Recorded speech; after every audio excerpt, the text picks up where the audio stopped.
Personally বড় টিমের সঙ্গে আমার খেলতে আমি বেশি এনজয় করি। বড় দলকে হারানোর আনন্দই আলাদা। ভারতকে আবারও হারানোর বার্তা দিলেন তৌহিদ হৃদয়। শ্রীলঙ্কার প্রিমিয়ার লিগে দুর্দান্ত ব্যাটিংয়ে আলো ছড়িয়ে চলেছেন বাংলাদেশের মিডল অর্ডার ব্যাটার তৌহিদ হৃদয়। গুরুত্বপূর্ণ ম্যাচে মাত্র 20 বলে 50, 121 মিটারের বিশাল ছক্কা এবং 200-এর বেশি স্ট্রাইক রেটে ইনিংস খেলে আবারও আলোচনায় উঠে এসেছেন তিনি।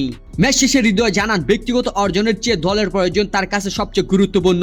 তিনি বলেন, ম্যাচের পরিস্থিতি যেভাবে দাবি করেছিল সেভাবেই বাউন্ডারি খেলার চেষ্টা করেছেন। দলের জন্য অবদান রাখতে পারাটাই তার সবচেয়ে বড় তৃপ্তি। বাংলাদেশি ব্যাটাররা ছক্কা মারতে পারেন না এমন দীর্ঘদিনের সমালোচনার জবাব দিয়েছেন হৃদয়। তার ভাষায়, আমরা ছক্কা মারতে পারি। গত বছরও বাংলাদেশ দল অনেক ছক্কা মেরেছে।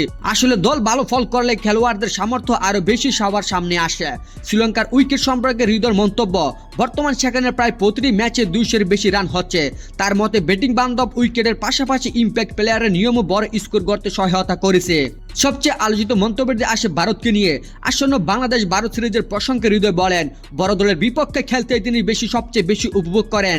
ভারতের মতো বিশ্ব চ্যাম্পিয়ন দলকে হারানোর আনন্দ আলাদা বলে মন্তব্য করেন তিনি। একই সঙ্গে স্মরণ করিয়ে দেন, নিজেদের মাঠে আগের সিরিজে বাংলাদেশে ভারতকে হারিয়েছিল। এবারও সুযোগ এলে দল হিসেবে সেই সাফল্য পুনরাবৃত্তির লক্ষ্য থাকবে বলে জানান তিনি।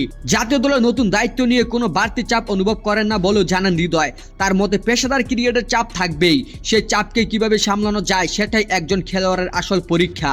অনূর্ধ্ব-19 এই দল ঢাকা প্রিমিয়ার লিগ থেকে শুরু করে জাতীয় দল সব জায়গাতে চাপের মধ্যে খেলেছেন বলে এটিকে নতুন কিছু মনে করেন না তিনি। দেশের বাইরে ফ্র্যাঞ্চাইজি লিগে নিজের পারফরম্যান্স সন্তুষ্ট হৃদয় বাংলাদেশের সমর্থকদের প্রতি কৃতজ্ঞতা প্রকাশ করেন।